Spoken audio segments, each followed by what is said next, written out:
अस्सलाम वालेकुम। आज जो है हमने 10th न्यूमेरिकल करना है। तो 10th न्यूमेरिकल हमारे पास है कि calculate the mass of 6.68 multiply 10 की पावर 23 मालिक्यूल्स और PCl3 कि PCl3 के जो है आपके पास जो है 6.68 मल्टीप्लाई 10 की पावर 23 मालिक्यूल्स दिए गए हैं। आपने जस्ट इसका मास कैलकुलेट करना है। तो सिंपल सा न्यूमेरिकल है ये भी, तो इसको भी हम सॉल्व कर लेते हैं। तो सबसे पहले हम लोग ये देख लेते हैं कि हमारे पास जो है 10th न्यूमेरिकल है। मैं यहाँ लिख लेती हूँ नंबर ऑफ मालिक्यूल्स हमें कितने दिए गए हैं। तो सबसे पहले नंबर ऑफ मालिक्यूल्स लिख लेते हैं कि नंबर ऑफ मालिक्यूल्स जो है वो हमें दिए गए हैं PCl3 के 6.68। ठीक है, 6.68 मल्टीप्लाई 10 की पावर 23। ठीक है, 10 की पावर 23 मालिक्यूल्स हमें दिए गए हैं। इस तरह मोलर मास जो है PCl3 का वो हमने क्या करना है, फाइंड करना है। मोलर मास ऑफ PCl3, ठीक है, मोलर मास ऑफ PCl3। तो मोलर मास जो है PCl3 का हमने फाइंड करना है। सबसे पहले हम लोग देख लेते हैं कि हमारे पास जो फास्फोरस है उसका एटॉमिक मास कितना होता है। कितने फास्फोरस दिए गए हैं, 1। एटॉमिक मास कितना होता है, 31 प्लस Cl3 कितने दिए गए हैं, 3। एटॉमिक मास कितना होता है Cl का, 35.5। तो इसको इसे मल्टीप्लाई कर देंगे हम और फिर उसको उसके साथ ऐड कर देंगे। तो 31 1 टाइम्स 31 होता है और 3 को 35.5 से मल्टीप्लाई करेंगे तो हमारे पास आ जाएगा 106.5। अब इन दोनों को ऐड कर देना है तो हमारे पास क्या आ जाएगा, 137.5। ठीक है, 137.5 आ जाएगा, सही है ना। अच्छा, तो ये हमारे पास क्या था, मोलर मास आ गया था। अब हमने क्या फाइंड करना है, हमने फाइंड करना है मास। ठीक है, अब मास फाइंड करना है, लेकिन हमने मास जो फाइंड करना है, देखिए हमारे पास फार्मूला है ना। फार्मूला आपके पास क्या है, number of moles is equal to mass divided by molar mass. Number of moles is equal to mass divided by molar mass, सही है ना। अब हमारे पास क्या है कि नंबर ऑफ मोल्स जो है ना, अब हमारे पास ना ही नंबर ऑफ मोल्स दिए गए हैं और ना ही मास दिया गया है। अब चलिए, मोलर मास तो हमें पता है, लेकिन इस मोलर मास का हमने अचार नहीं डालना क्योंकि हमारे पास नंबर ऑफ मोल्स का भी होना ज़रूरी था। और चलिए ठीक है, नंबर ऑफ मोल्स तो हमें पता होते हैं ना, अब मास हमने फाइंड करना है। नंबर ऑफ मोल्स तो पता होते हैं, हमें नंबर ऑफ मोल्स भी नहीं पता, ठीक है ना। हमें ना मोलर मास जस्ट पता है। तो एक चीज़ से ना हम दो चीज़ें ना मास फाइंड नहीं कर सकते क्योंकि हमें नंबर ऑफ मोल्स का भी पता होना चाहिए था, ठीक है ना। तो सबसे पहले हम लोग क्या करेंगे, हम लोग जो है एक नया फार्मूला अप्लाई करेंगे।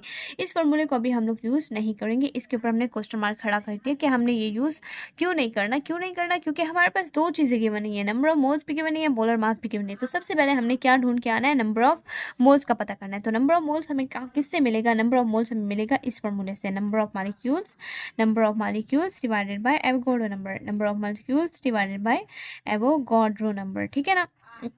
तो एवोगाड्रो नंबर हमें पता है कितना होता है। एवोगाड्रो नंबर का हमें पता है कि जो भाई एवोगाड्रो नंबर जो होता है ना, वो हमारे पास गिवन होता है 6.023 मल्टीप्लाई 10 की पावर 23। और हमें पता है कि जो नंबर ऑफ मालिक्यूल्स हैं वो भी हमें दिए गए हैं 6.68, ठीक है ना। तो ये नंबर ऑफ मालिक्यूल्स भी हम लोग लिखते हैं 6.68 मल्टीप्लाई 10 की पावर 23। अब इन दोनों को डिवाइड कर दिया, ठीक है, हमारे पास 1.109, ठीक है, और ऊपर भी 23 नीचे भी 23, दोनों को माइनस कर दो, 0 आ जाएगा। और समझो कि 23 इस तरह भी कर सकते हो, कैंसिल हो चुका है, ठीक है, इस तरह भी कर सकते हो। तो हम लोग देख लेंगे कि हमारे पास नंबर ऑफ मोल्स कितने आ गए, 1.109। नंबर ऑफ मोल्स कितने आ गए, 1.109 मोल्स आ गए, ठीक है। नंबर ऑफ मोल्स कितने, 1.109, सही। अब नंबर ऑफ मोल्स भाई हमारे पास कितने हैं, नंबर ऑफ मोल्स हमारे पास है 1.109, ठीक है। नंबर ऑफ मोल्स 1.109 है, लेकिन हमने क्या फाइंड करना था, मास फाइंड करना था। तो सेम वही फार्मूला अप्लाई होगा कि number of moles divided by mass divided by molar मास, ठीक है ना, मास डिवाइडेड बाय मोलर मास ना। हमने ये वाला फार्मूला यूज़ किया था पहले, लेकिन इसमें दो चीज़ें नहीं थी। लेकिन अब हमारे पास नंबर ऑफ मोल्स आ गए हैं 1.109, ठीक है। मास हम ऊपर लिख लेंगे और जो मोलर मास हमें दिया गया है, मोलर मास हमारे पास कितना था, मोलर मास हमारे पास था 137.5 हमने फाइंड किया है। इन दोनों को मल्टीप्लाई कर दो, इन दोनों को जब आपस में आप मल्टीप्लाई कर दोगे 1.109 मोल्स, ठीक है, 1.109 मोल्स मल्टीप्लाई बाय 130, इसका ग्राम पर मोल फार्मूला है, ठीक है ना, यूनिट सॉरी, 137.5 ग्राम पर मोल लिख लेते हैं साथ में। तो 137.5 ग्राम पर मोल, सही है ना। तो इन दोनों को मल्टीप्लाई कर लोगे तो आपके पास क्या आंसर आ जाएगा, 152.48 ग्राम्स, 152.48 ग्राम्स, ठीक है ना। अब ये जो मोल है ये इस मोल से कैंसिल हो जाएगा, ठीक है, क्योंकि ये मोल जो है इन सब के नीचे डिवाइड हो रहा है। तो हमारे पास आंसर क्या आएगा, 152.48 ग्राम, सही है ना। तो शॉर्ट क्वेश्चंस खत्म हो गए हैं, अब हमारे पास लॉन्ग क्वेश्चन आते हैं। सबसे पहले लॉन्ग क्वेश्चन है हमारे पास state and explain with example empirical formula हमने पढ़ लिया है, आप ये वीडियो देख सकते हैं। मॉलिक्यूलर फार्मूला पर भी मैंने वीडियो दी है, आप वो भी देख सकते हैं। सेकंड क्वेश्चन हमारे पास है what do you understand by the term mole and avocado number. इस पर भी मैंने आपको बहुत अच्छे से डीप वीडियो मैंने एक बनाई है, आप देख सकते हैं मेरे यूट्यूब चैनल पर। और एक्सप्लेन विद सुटेबल एग्जाम्पल्स, मैंने आपको एग्जाम्पल्स भी बहुत अच्छे दिए हैं, ठीक है ना। इस तरह है compare and contrast mixture and compound पे मैंने वीडियो बनाई हुई है, आप देख सकते हैं। बहुत अच्छे से मैंने इसका कॉन्सेप्ट समझाया है। Give example of each time, मैंने दोनों के एग्जांपल्स दिए हैं। इवन मैंने मिक्सचर की टाइप्स के अंदर भी बहुत से एग्जांपल्स दिए और इस तरह कंपाउंड्स की भी मैंने बहुत से एग्जांपल्स दिए हैं। फिर हमारे पास बी पार्ट है how will you classify molecules, को कैसे क्लासीफाई करेंगे मॉलिक्यूल्स पे मेरी डिटेल वीडियो मौजूद है, आप वो देख सकते हैं।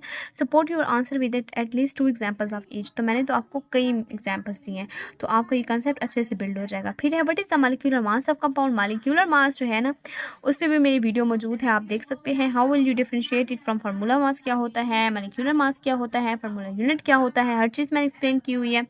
फिर है कैलकुलेट द मोलर मास और formula mass as the case में be the following compound in AMU, ठीक है। अच्छा, इनके मॉलिक्यूलर मास और फार्मूला मास हमें फाइंड करने हैं, ठीक है। बेंजीन का फाइंड करना है, इथेन गैस का फाइंड करना है, एल्यूमिनियम क्लोराइड का फाइंड करना है और आयरन ऑक्साइड का फाइंड करना है, ठीक है ना। तो अब हम लोग ये थोड़ा सा देख लेते हैं इसकी इसको कि हम लोग इनके जो मॉलिक्यूलर मास है या फार्मूला मास है वो किस तरह फाइंड करेंगे, ठीक है। तो सबसे पहले हम लोग बेंजीन का जो है मॉलिक्यूलर मास फाइंड कर लेते हैं कि बेंजीन का मॉलिक्यूलर मास हमारे पास क्या होगा। तो बेंजीन जो है उसका हमने मॉलिक्यूलर मास फाइंड करना है। सबसे पहले आप देख लें कि आपके पास कितने कार्बन हैं, आपके पास 6 कार्बन हैं और आपके पास कितने हाइड्रोजन हैं, आपके पास 6 हाइड्रोजन हैं, ठीक है ना। तो सबसे पहले आप लोग देखेंगे कि जो 6 हैं उसको आप बाहर लिख लेंगे, ठीक है। और जो कार्बन है उसका एटॉमिक मास हमारे पास कितना है 12 है, ठीक है। इस तरह जमा का निशान लगा देंगे, यानी सम करेंगे आप किसके साथ, इसके 6 हाइड्रोजन है, 6 हाइड्रोजन और कितने हाइड्रोजन के एटॉमिक मास है 1 है, ठीक है। तो 6 × 12 आपके पास कितना होता है 72 होता है, प्लस 6 1 टाइम्स कितना होता है 6 होता है। तो 72 + 6 आपके पास इसका जो मॉलिक्यूलर मास है वो कितना आ जाएगा 78 AMU आ जाएगा, ठीक है। 78 AMU आ जाएगा, सही है। इस तरह हमारे पास जो सेकंड है, हमारे पास सेकंड जो है आपको इथेन गैस दी गई है, इथेन गैस, ठीक है ना। इथेन गैस जो है ना उसका फार्मूला हमारे पास क्या होता है C2H6, C2H6, ठीक है ना। आपके पास कितने कार्बन है, आपके पास 2 कार्बन है, ठीक है ना। तो 2 आप बाहर लिख लेंगे और जो एटॉमिक मास होता है वो कार्बन का कितना होता है, यानी एक जो होता है एटॉमिसिटी यानी नंबर ऑफ एटम्स, एटॉमिसिटी को ना आप एटॉमिक मास के साथ मल्टीप्लाई करते हो, यानी नंबर ऑफ एटम्स को ना आप उसके एटॉमिक मास से मल्टीप्लाई करते हो। नंबर ऑफ एटम्स 2 है तो उसको आप मल्टीप्लाई करोगे उसके एटॉमिक मास के साथ। एटॉमिक मास कितना है कार्बन का 12, प्लस कर दोगे इसके नंबर ऑफ एटम्स कितने हैं 6 हैं, कितने हाइड्रोजन है 6 हैं, मल्टीप्लाई आप उसको कर दोगे कितने आपके पास हाइड्रोजन के एटॉमिक मास है 1, ठीक है। अब 2 × 12 हमारे पास कितना होता है, हमारे पास 24 होता है, प्लस 6 × 1 हमारे पास कितना होता है 6 होता है। 24 + 6 आपके पास कितना आंसर आता है 30 AMU, सही है ना। इसी तरह आपके पास जो थर्ड है आपके पास क्वेश्चन वो है आपके पास एल्यूमिनियम क्लोराइड का AlCl3, ठीक है। सबसे पहले आप ये देखो कि आपके पास Al कितने हैं, यानी आपके पास जो एल्यूमिनियम क्लोराइड दिया गया है ना, एल्यूमिनियम आपके पास जो एल्यूमिनियम है वो कितना है, एल्यूमिनियम आपके पास कितना है, एल्यूमिनियम आपके जस्ट एक ही आपके पास एटम दिया गया एल्यूमिनियम का, तो 1 बाहर लिख लोगे। एल्यूमिनियम का जो है एटॉमिक मास कितना होता है, एल्यूमिनियम का जो एटॉमिक मास होता है वो होता है 27, प्लस जो Cl है, Cl जो है उसके कितने नंबर ऑफ एटम है 3 और जो Cl है उसका एटॉमिक मास कितना होता है 35.5, ठीक है ना। अब इनको आपने क्या कर देना है मल्टीप्लाई कर देना है 27 और 3 को 35.5 से मल्टीप्लाई कर देना है, तो आपके पास कितना आ जाएगा 106.5 आ जाएगा, ठीक है ना। अब इन दोनों को आपने क्या कर देना है प्लस कर देना है, तो आपके पास कितना आ जाएगा आंसर 133.5 AMU, ठीक है 133.5 AMU, सही है। इस तरह आपके पास नेक्स्ट है क्वेश्चन आपके पास है आयरन ऑक्साइड, ठीक है। आयरन ऑक्साइड जो है उसको आप लिख लिए आयरन ऑक्साइड Fe2O3, ठीक है Fe2O3।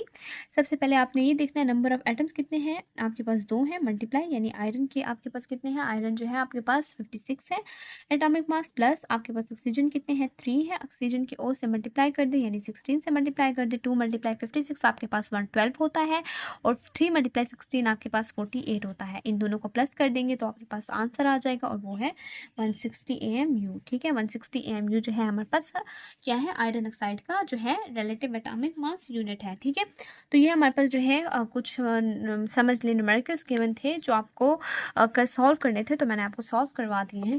सही, तो इसी तरह हमारे पास जो नेक्स्ट क्वेश्चन है, नेक्स्ट क्वेश्चन में वो आपसे कह रहे हैं कि आप नंबर ऑफ प्रोटॉन्स, इलेक्ट्रॉन्स और न्यूट्रॉन फाइंड करके दें, सोडियम के और सिल्वर के, आयरन के, लेड के, आर्गॉन के और यूरेनियम के ना। ठीक है ना, तो इनके आपने नंबर ऑफ प्रोटॉन्स फाइंड करने हैं, इलेक्ट्रॉन्स फाइंड करने और न्यूट्रॉन्स फाइंड करने हैं। तो इस पर मैंने वीडियो बनाई हुई है। ठीक है ना, जब मैंने आपको एटॉमिक नंबर और एटॉमिक मास की जो कॉन्सेप्ट समझाया था जब, तो उस वक्त मैंने आपको ना जो एग्जाम्पल्स करवाई थी ना, तो मैंने आपको एक्सरसाइज वाली ही एग्जाम्पल्स करवाई थी।